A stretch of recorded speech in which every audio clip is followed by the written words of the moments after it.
sweet but a psycho, a little bit psycho. At night she's screaming, my mind. Oh, she's hot but a psycho, so left but she's right though.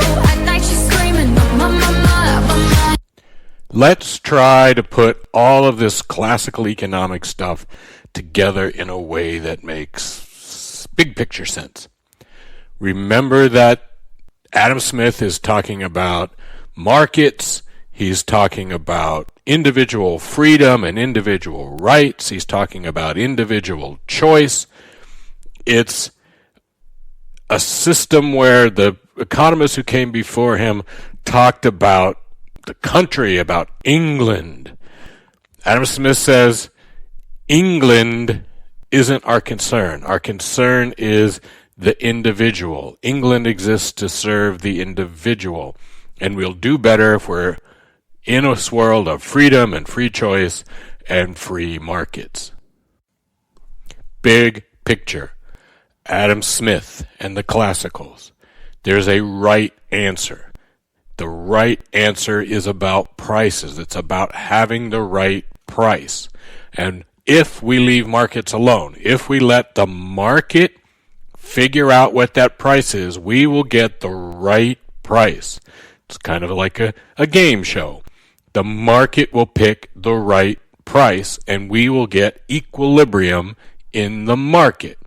Equilibrium is assumed by everybody here to be a good thing.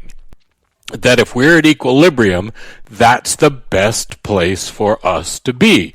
Wherever that equilibrium is, that's the right answer to things.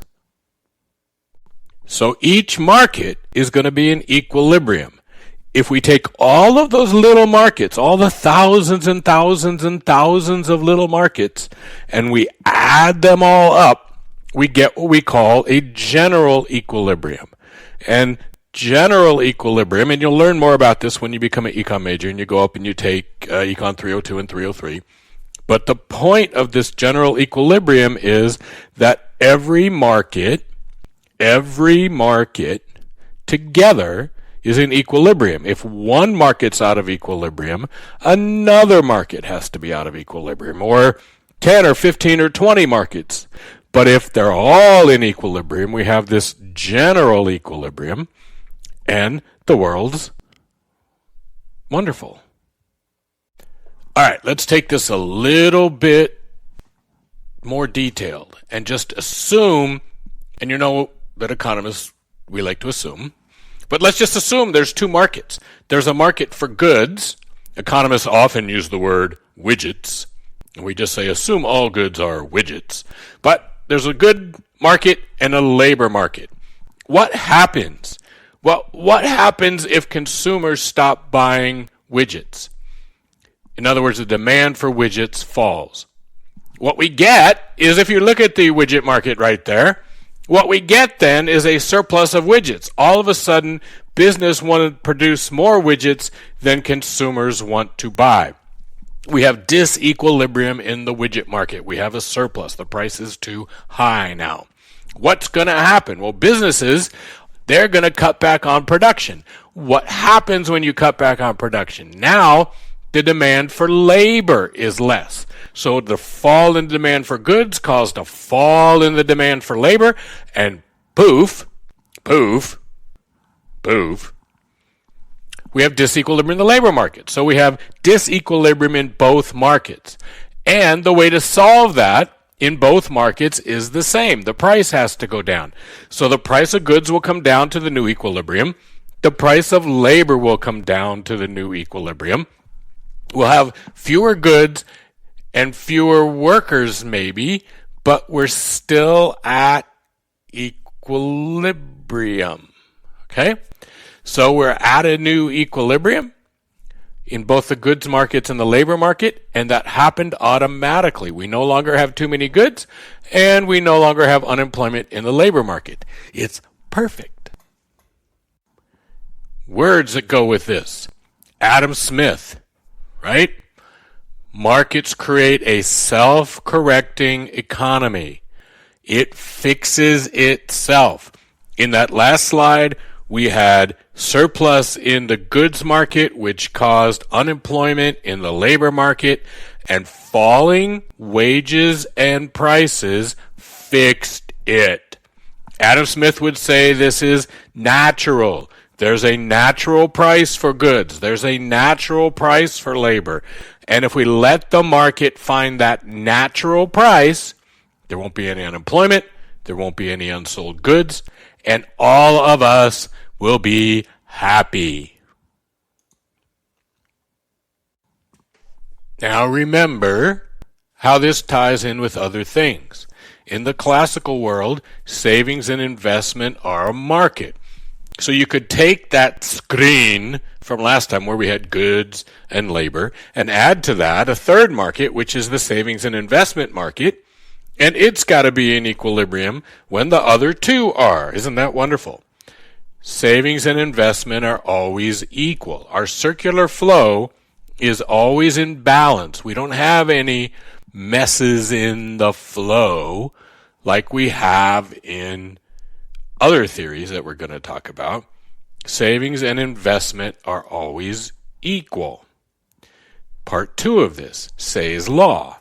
If all these markets are in equilibrium and consumers spend everything they have, everything that we get made eventually gets bought. All production is purchased. Everything's in equilibrium.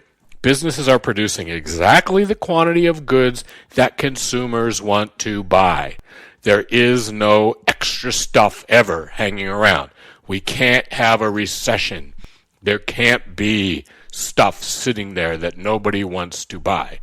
Businesses and consumers adjust, and their adjustments take care of any economic problem that we're going to have.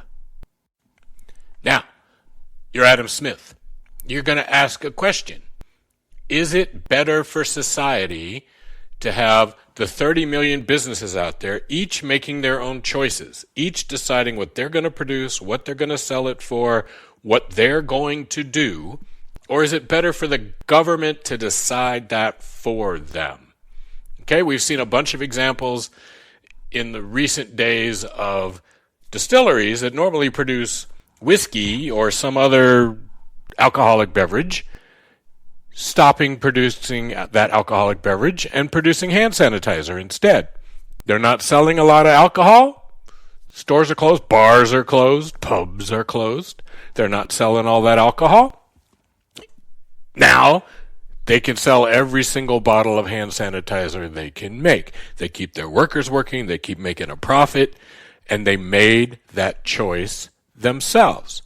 Adam Smith would say the market makes the right choices, and it's better for us when those businesses are making the choices. All right, go back to the theory. All of this depends on wages and prices being flexible. When wages, prices, and interest rates are free to move both up and down, when wages and prices are free to move both up and down, the markets will be in equilibrium, will have general equilibrium, and in the view of classical economics, everything will be wonderful. If markets are going to take care of themselves, if there's always going to be equilibrium, and remember, the classical economists believe that those changes in wages and prices will happen very quickly, and markets won't stay out of equilibrium very long. If that's true, then we shouldn't be worried about today and tomorrow. If there's unemployment, it's going to fix itself. If there's a problem, it's going to fix itself. So in the short run, we believe in laissez-faire. We believe in letting the system work itself out. And Adam Smith, his book is really about how we grow, how we prosper over the long run, 20, 30, 50, 100 years. How do we prosper over time? Because the now takes care of itself. If things are going to take care of themselves in the short run, and if all we have to do is worry about the long run, what's government's job in our world? Well, there's a piece of it I didn't put up here, which is contracts, to make sure that contracts get enforced. But really, the government's job is, number one, not get in the way. So not a lot of rules and regulations, not a lot of restrictions on businesses. Let businesses do what they want to do. And 2, don't print a whole bunch of money. That money is going to cause inflation. Printing money, bad. So we see this, right? This is the number one part. The fewer and fewer government rules and regulations and all that is what's going on right now. And if you see, there's Mitch McConnell up there. He's making sure that the government doesn't do too much.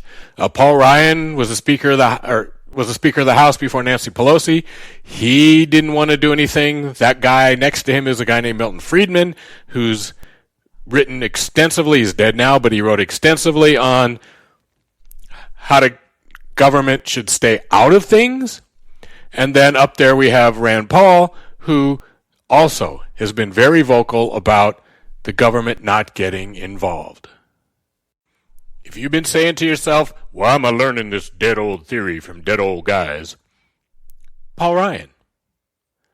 When the recession happened, the Great Recession of 2007, 8, and 9, he did not want the government to do anything, and he was Speaker of the House.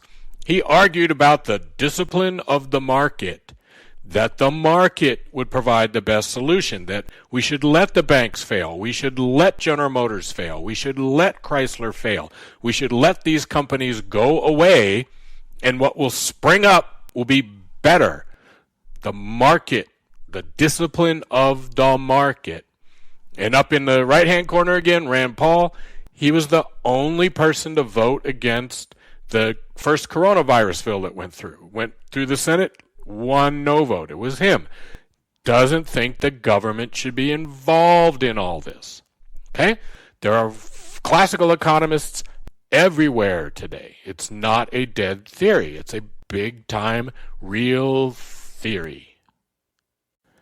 For roughly 150 years, classical economics is basically the only theory. There are variations. Marxism is a variation of classical economics.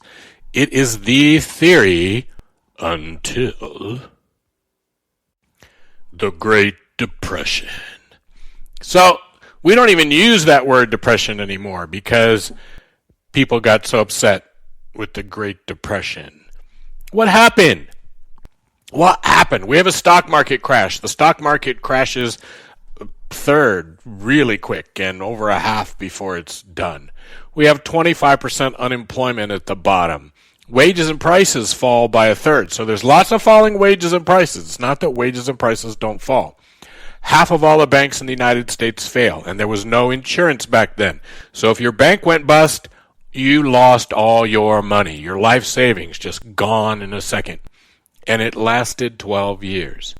If the prevailing theory says that things fix themselves quickly, and they fix themselves because wages and prices fall, how do you explain it? Okay? So all of this stuff happens, but the classical economists, some will say, well, wages and prices just needed to fall more. But really, nobody bought that. So how does your theory survive this? And the answer is, it sort of does, it sort of doesn't, and we'll talk about that. What ends the Depression? World War II ends the Depression. When Pearl Harbor is attacked in 1941, unemployment in the United States is double digits. 6 months later, by the summer of 1942, there's about 1% unemployment in the United States. We have to go out, obviously build a large army, a large navy. We have to recruit people. That means those people don't have regular jobs all of a sudden.